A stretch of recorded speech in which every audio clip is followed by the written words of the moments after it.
जानिए कौन है वो 7 लोग जिन्हें पैर से गलती से भी छूना माना गया है बड़ा पाप। चाणक्य नीति में है साफ चेतावनी। आचार्य चाणक्य ने इन 7 चीज़ों को पैर से न छूने की बात इसलिए कही है क्योंकि ये हमारे जीवन में पवित्रता, सम्मान और सकारात्मक ऊर्जा के प्रतीक हैं। इनका अपमान न केवल धार्मिक दृष्टि से पाप है बल्कि सामाजिक और नैतिक दृष्टि से भी गलत है। भारतीय संस्कृति और धर्म में आचार्य चाणक्य की नीतियों का विशेष महत्व है। उनकी बताई बातें न केवल जीवन को सही दिशा देती हैं बल्कि समाज में अनुशासन और आचार विचार को बनाए रखने में भी सहायक होती हैं। चाणक्य नीति के अनुसार जीवन में कुछ ऐसी चीज़ें और लोग हैं जिन्हें भूलकर भी पैरों से नहीं छूना चाहिए। ऐसा करना पाप के समान माना गया है और इसका दोष आने वाली पीढ़ियों तक जाता है। चाणक्य ने अथर्ववेद के आधार पर अपने नीति ग्रंथ में 7वें अध्याय के 6ठे श्लोक में लिखा है कि अग्नि, गुरु, ब्राह्मण, गाय, कुमारी कन्या, वृद्ध एवं शिशु इन सभी को पैरों से कभी नहीं छूना चाहिए। आइए जानते हैं इन 7 चीज़ों और व्यक्तियों को पैरों से क्यों नहीं छूना चाहिए। 1. अग्नि। हिंदू धर्म में अग्नि को देवता माना गया है। हर शुभ कार्य की शुरुआत दीपक जलाकर या हवन के माध्यम से होती है। अग्नि साक्षी मानकर विवाह और यज्ञ जैसे पवित्र कार्य किए जाते हैं।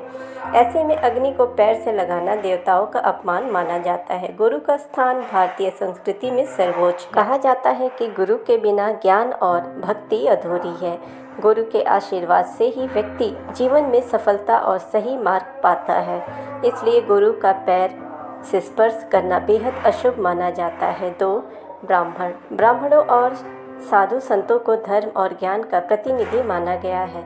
सभी शुभ कार्यों की शुरुआत ब्राह्मणों को भोजन कराकर या उनके आशीर्वाद से ली जाती है। चाणक्य के अनुसार ब्राह्मण का अपमान करने से पाप लगता है और घर की सुख समृद्धि दूर हो जाती है। 3. गाय। गाय को हिंदू धर्म में माता दुर्गा का दर्जा प्राप्त है। हिंदू धर्म में उसके गोबर, दूध और मूत्र तक को पवित्र और औषधीय गुणों से युक्त माना गया है।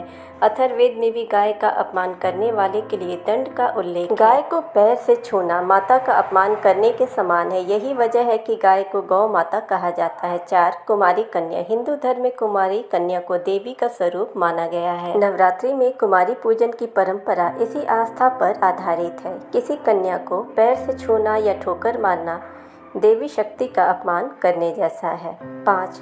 वृद्ध व्यक्ति। बुजुर्ग घर के अनुभव और आशीर्वाद का खजाना होते हैं। कहा जाता है कि जिस घर में बुजुर्गों का सम्मान होता है वहाँ लक्ष्मी जी उनका सम्मान करना सौभाग्य लाता है और उनका अपमान घर से लक्ष्मी के जाने का कारण बनता है। उनका अनादर करना या पैरों से छूना अशुभ माना गया है। 6. शिशु। छोटे बच्चों को भगवान का स्वरूप कहा गया है। वे मासूम और निर्मल होते हैं। बच्चों को मारना या पैर से छूना भगवान का अपमान करने के समान है। ऐसा करने वाले को ईश्वर भी क्षमा नहीं करते। ऐसे ही वीडियोस के लिए आप हमारे चैनल को सब्सक्राइब करें, नोटिफिकेशन बेल दबाएं ताकि हमारी हर वीडियोस आप पहुंचती रहें। वीडियो को ज़्यादा से ज़्यादा लाइक और शेयर करें। Thanks for watching.